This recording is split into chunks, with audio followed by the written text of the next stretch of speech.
As a casual enjoyer of space-related video games, I've dabbled in a lot of them that put you in a living universe where you can carve out your existence running errands for the powers that be.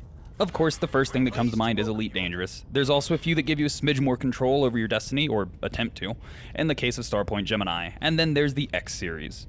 X4 is far from the biggest map for a space sim, but it's most definitely alive. Parts for ships are made from materials mined off of asteroids and freighted to the production facilities. Spacecraft can range from small and nimble to downright huge. It strikes the happy middle ground between space sims like we all know and love while slapping some pretty large-scale building and management systems on. This makes advancing in the game so tangible. Enemy nations want to take your ground in allied sectors, and everything from building trade stations to laying defenses like minefields affects how your chosen empire does in the galaxy. I'm familiar with pilot-based space sims, but I'm pretty awful at management games, and I haven't flown with a flight stick in years. So let's see how long we can go before running a whole faction into the ground.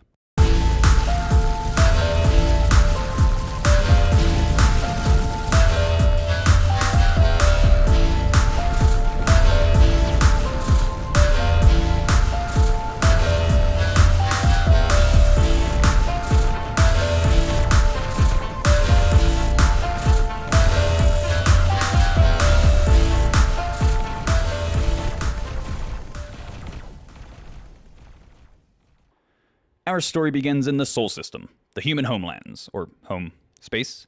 We're Cadet Raibu Hurricane, a soul-born pilot who spends his days patrolling the system, but not privileged enough to be allowed to see his ancestral home of Earth.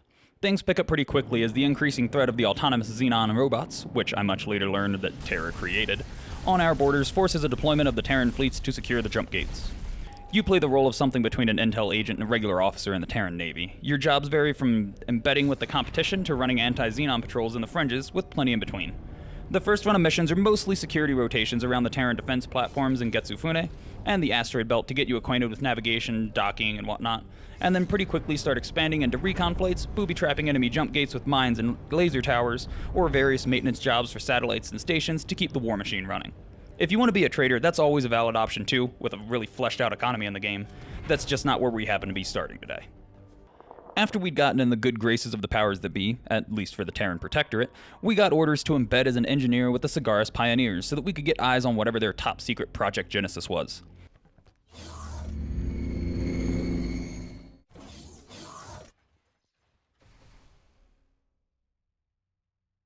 We took care of some simple maintenance to keep the jig up, and then ended up getting whisked off to the other side of inhabited space where we meet a little alien fella named Boso. What is this? Some large artificial structure. We also got a Talati wingman that... we're gonna list him as MIA. We pick our way back across the verse and give our report to the head of Terran Secret Service. After letting us know they went straight to listing us as AWOL instead of even seeing if we died, Miss Commander Lady tells us that we have to start heading back at the Xenons, so we head over to the dock where the Soulborn Militia is based and get some tasks from their commander too. The Terran missions have you flying ops in really heavily contested systems, and we just don't currently have the speed or firepower to deal with frigates and destroyers yet. One step closer than your space launcher.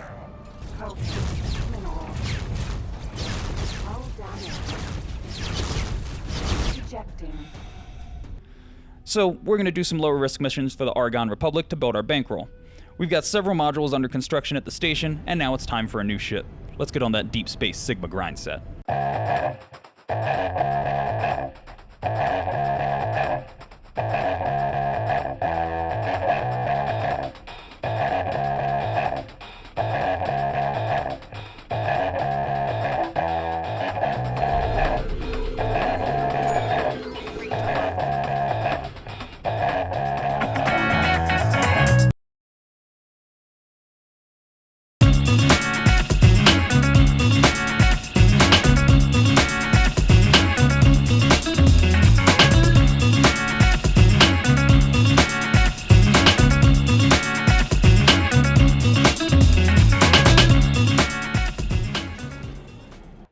Now, upon starting down this path, I was woefully underinformed on the political going-ons of the Gate Network.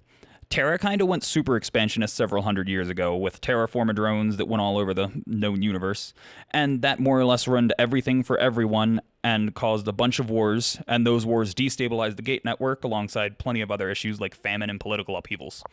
The Argon and Antigone colonies were cut off and left to die by their Terran overlords, which understandably bred some hostility. And upon the network being reactivated, them and Terra didn't have a great run together, and they then in some capacity destroyed the defensive ring that was built around the old ball of dirt, and that didn't go well.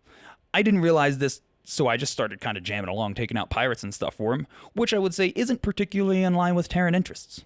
Now back to the adventure. Ladies and gentlemen, our first goal has been achieved. We're now a 3-vessel flight with a proper gunboat as our core, so hopefully we survive more than 15 seconds against the pirates that kept smashing us while trying to save the Cigaris engineering vessel. Let's go for round 3.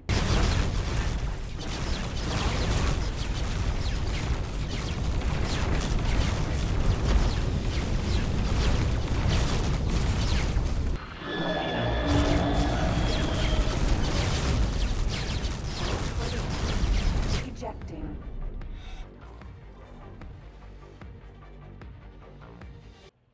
Or not. I've got a lot of guns, and I have 2 fighters swinging on this beast, and that ship still just ate me alive. I finally caved and went to Google for answers, and apparently one of the recommended ways to get past this mission is build a small fleet. So I guess that's our next order of business. We're going to keep knocking out anti-Xenon missions for the ARG and the Protectorate, since it does seem to have a pretty apparent effect on the enemy counts attacking our friendly systems. Rybu's new ship is serving the Argon Federation well while on a break from old Terran space. With the beefed up cargo capacity, we can take supply missions that rake in close to $750,000 each, and it's far less threatening when we do stumble across a squadron of Xenon while doing patrols. We're not rushing back to our fight with the Yaki pirates just yet, as I want to have a little more weight to throw around as a squadron. Maybe we pick up a heavy fighter and another scout? We also need to upgrade our shields and engines so that we've got the survivability for bigger fights, as I'm currently a pretty big bullet magnet, being twice the size of my wingman, and I'm running bottom of the barrel gear across the board. The further in I'm getting, the more I'm having to go to the internet for guidance. This game can only be described as gargantuan, and I've got just one of the many DLCs installed.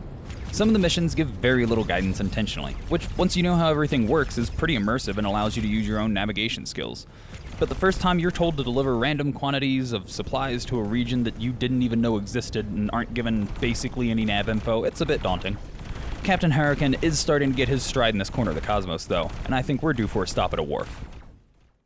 We've got some steezy new paint and 4 bolt turrets with some upgrades to rotation speed so that we don't have too much trouble keeping guns pointed at the smaller Xenon fighters. I've steered clear of most of the conflicts aside from the Terran and Argon efforts against the spicy robots, but I'm definitely avoiding helping the factions that hate me by default, since your missions do have a pretty tangible effect on a conflict.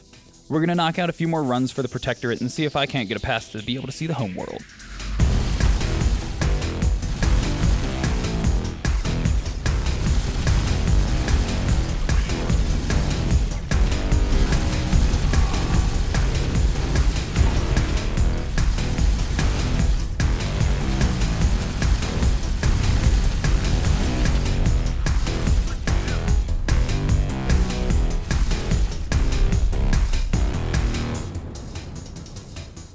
So, while grinding out Terran Rep, I decided my kitted gunboat and Corvette were enough for the pirates, barring the way from progressing that questline. And while I still way misjudged the amount of firepower that dude is throwing around, I did learn that medium ships are far more reliant on mobility than firepower to survive a war zone. The newly reformed auxiliary under Rybu Hurricane is faster, but still pretty well armed. The scouts were mostly bought as cheap expendable vessels to buy the Corvettes time to run if things get too hairy, but they actually turned out to be decent harassment fighters to keep enemy shields down and their fighter squadrons broken up. We've also gotten pretty damn good at high-speed satellite drops in Xenon systems, and that makes us some great money for fleet upkeep and station blueprints.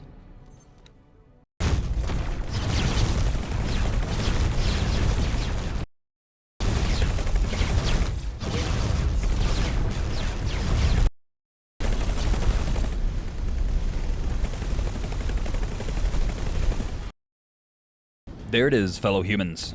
We lost 2 boats, but the super pirate has been beaten down and we are on our way. After a nightmare retrieval of a ship carrying some very valuable intel,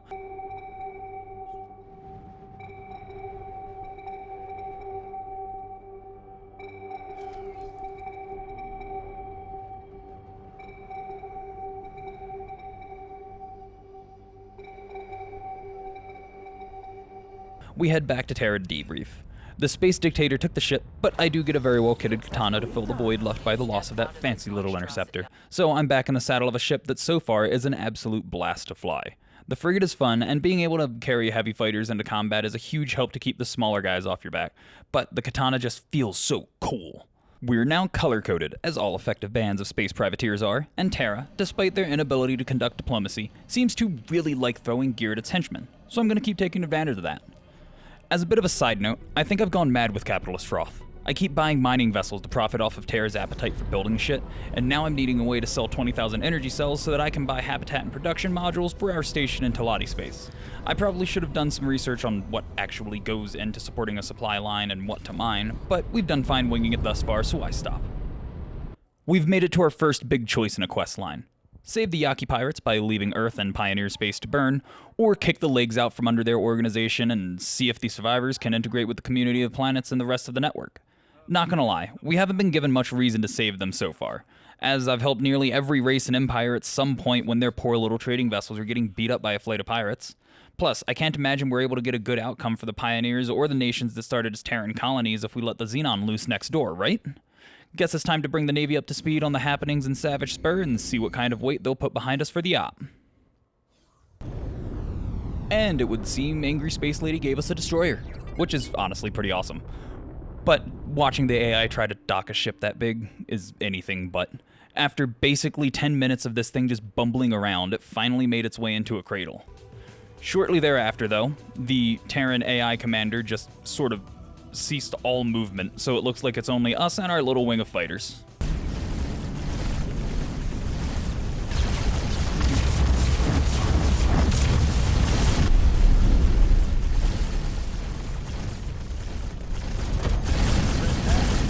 But we came out on top.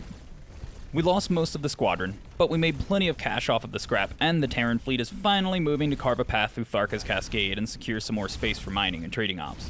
Though that's going to take a few tries, as our first go just resulted in the loss of all capital ships after 2 I-classes showed up and proceeded to take our lunch money.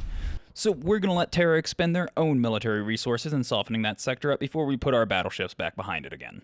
While our production center in Grand Exchange is getting its additions built to turn into a graphene refinery and material supply depot for all of our friends in the neighborhood, we head off to gather some intel on the Hativka Revolution for the Protectorate.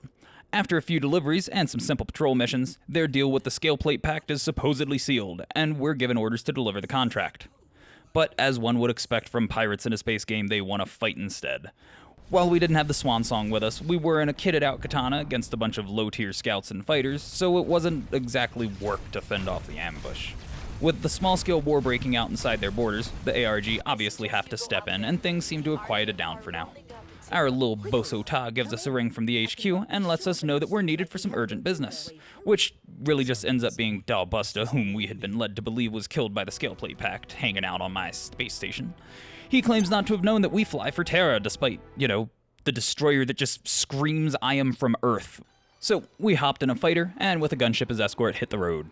After an uneventful set of jumps through the gate network, we get the lowdown from Delilah. And who would have guessed the hyper-paranoid military republic wants to run some black ops against their neighbors. So of course we boogied over to Antigone Space to buy some intel. I'll be honest, this was a pretty dull quest. Starting as Terran meant low rep with Antigone, so I had to take down mass traffic criminals around all their stations to even be able to dock there. And then you don't even get paid since your contact was part of a counter-intel op by the Argon Republic.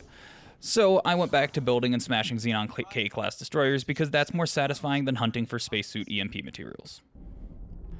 I think it's 60 hours in, I've officially finished the tutorial, at least for basic fleet combat and getting started as a mercenary.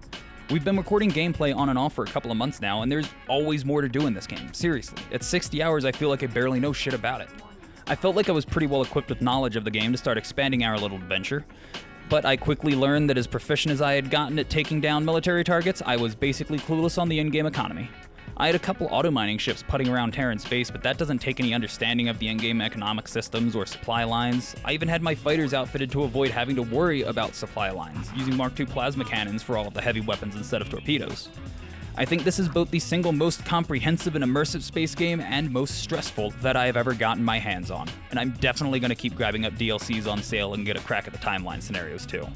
I really can't recommend this game enough to anyone who likes piloting sims, 4X strategy, or even people who are just into sci-fi RTS titles, even though I wouldn't quite call this an RTS. There really is something for every kind of sim or strategy or space sim fan. It hits every box. It's been great flying for the camera, but I think it's time to go do some space conquest just for me. Thanks for watching, like and subscribe, and we'll see you next time on the Horizon Initiative.